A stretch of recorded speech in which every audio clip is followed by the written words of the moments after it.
વડોદરામાં ઘર પાસે મોપેડ પાર્ક કરીને નમાઝ પઢવા ગયેલા યુવકના મોપેડની ડિક્કી ખોલી 5 લાખ રોકડા 2 આરોપી લઈ ગયા હતા। ત્યારે પોલીસે સીસીટીવી ફૂટેજના આધારે તપાસ કરી 2 આરોપીઓને ઝડપી પાડ્યા છે।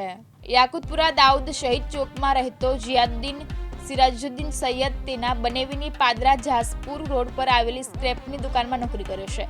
સિટી પોલીસ સ્ટેશનમાં તેણે ફરિયાદ નોંધાવી જણાવ્યું હતું કે ગઈકાલે સવારે 8:15 વાગે હું મારું મોપેડ લઈને નોકરી પર ગયો હતો।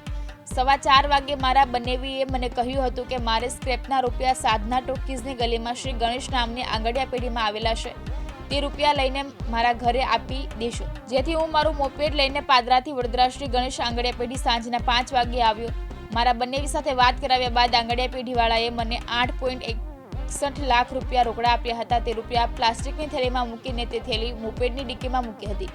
ત્યારબાદ મારા અઝાનનો ટાઈમ થતો હતો અને મારે રોઝા ખોલવાના હોવાથી હું મારા બનેવીના ઘરે ગયો ન હતો અને સીધો મારા ઘરે ગયો હતો। અમારા ઘરની ગલી નાની હોય મોપેડ મારા ઘર સુધી જતું ન હોવાથી મારા ઘરની ગલીની આગળ પાર્ક કર્યું હતું।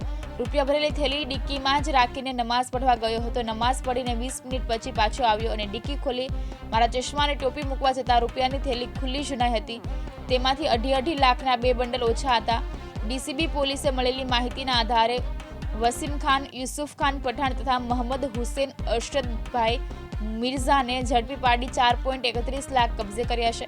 વસીમ વિરુદ્ધ અગાઉ 15 અને મોહમ્મદ હુસેન વિરુદ્ધ અગાઉ 6 ગુના નોંધાયા છે। મહેન્દ્ર સોલંકી, દિવ્યાંગ ન્યૂઝ, વડોદરા।